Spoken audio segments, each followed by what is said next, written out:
To my channel is done sa 79 vlog. So, ang gawin natin ngayon guys ay kakain lamang tayo eh. Nakakaloka talaga. So, yun lang. It's simple laoy. Mukbang na laoy. So, yun. Okay, so samahan niyo po guys. And we're talking about something nonsense. Everything under the sun. Nakakaloka talaga. So, yun. But don't forget to like and subscribe also para maging bunggage sa buhay natin. So, it's gonna be very, very bunggage.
Pwede. Oh no!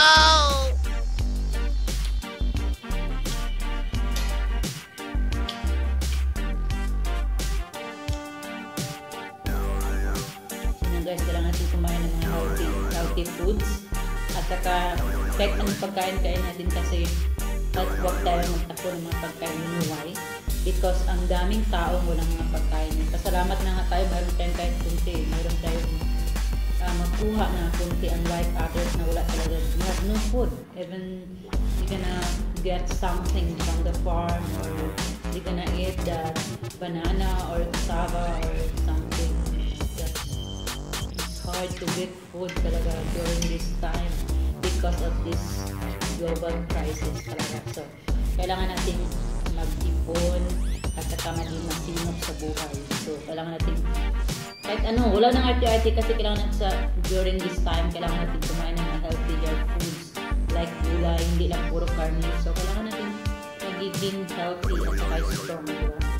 So, like this, vegetables, good for our health.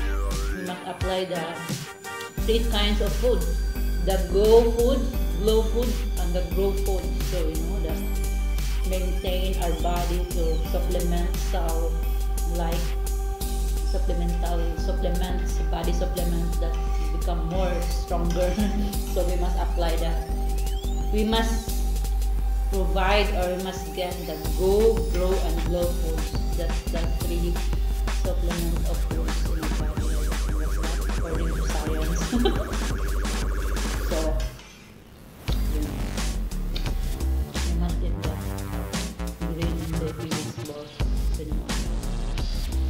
So it's gonna be very good talaga, and being strong tayo.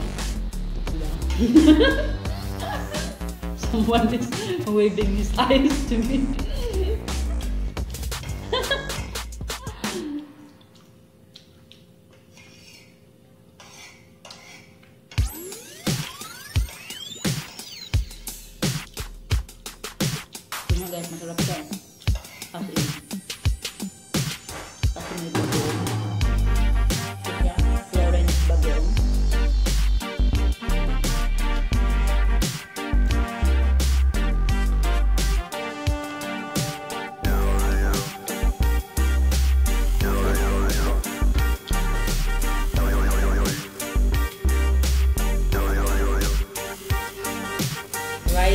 kalderong rice. Look at the rice a lot. Ang sarap kasi. I like it. So, kailangan natin itong soy sauce na to is a vegetarian oyster sauce na vegetarian mushroom oyster sauce. So, masarap siya kasi vegetarian for people na hindi kumakain ng pork. So, this pork. So, it's kind of very bad foundation for myself.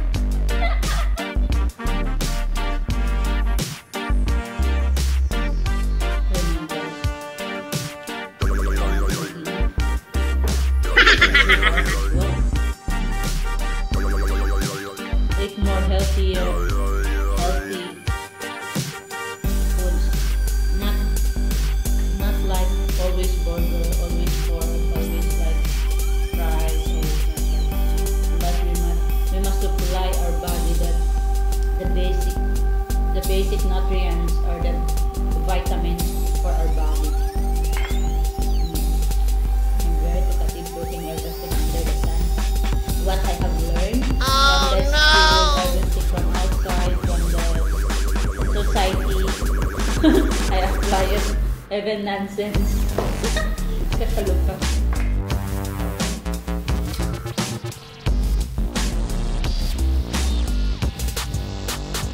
So then, I'll tell to you the story about there's no class for almost 2 months, and my son was in the province, and I always told him that okay, don't go outside everywhere. He went to fishing because he's in the province now, but I always tell him that that you must read books, something like that, but I don't know, he didn't listen to me.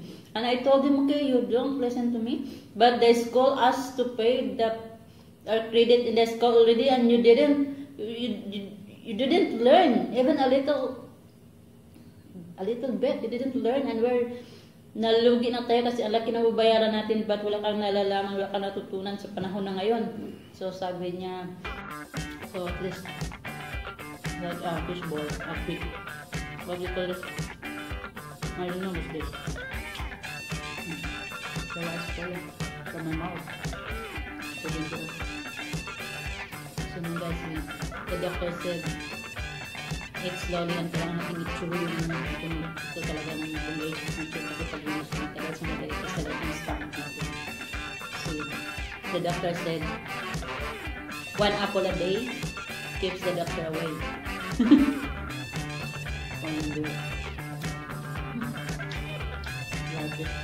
I hope everything na magiging normal na ang buhay. So, kailan ba ito magiging normal? So, today is my father's birthday and April 26. Today is his birthday.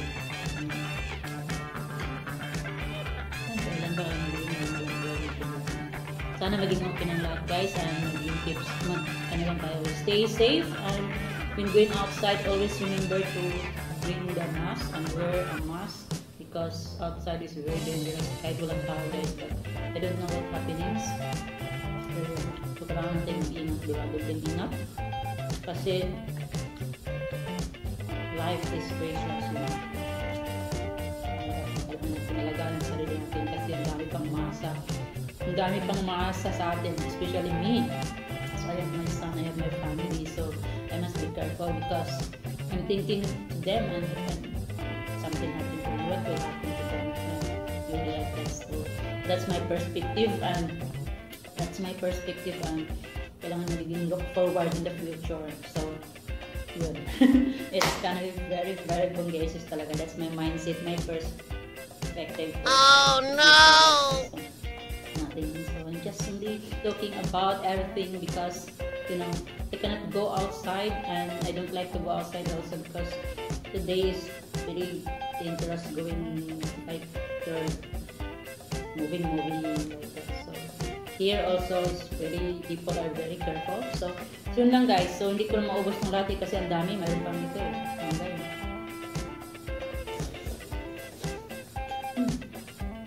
Alam mo, tumatanda na tayo. Alisin natin mga kain ng marami. Kung pinang dahil mabusog yung tiyan natin. Isa yan sa mga dahilan. Isa yung palatandaan na tumatanda na tayo. nakakaloka talaga. So, mayroon pa yun. So yun nga guys, yung pamilya ko walang ganito eh. Kasi diba, nasa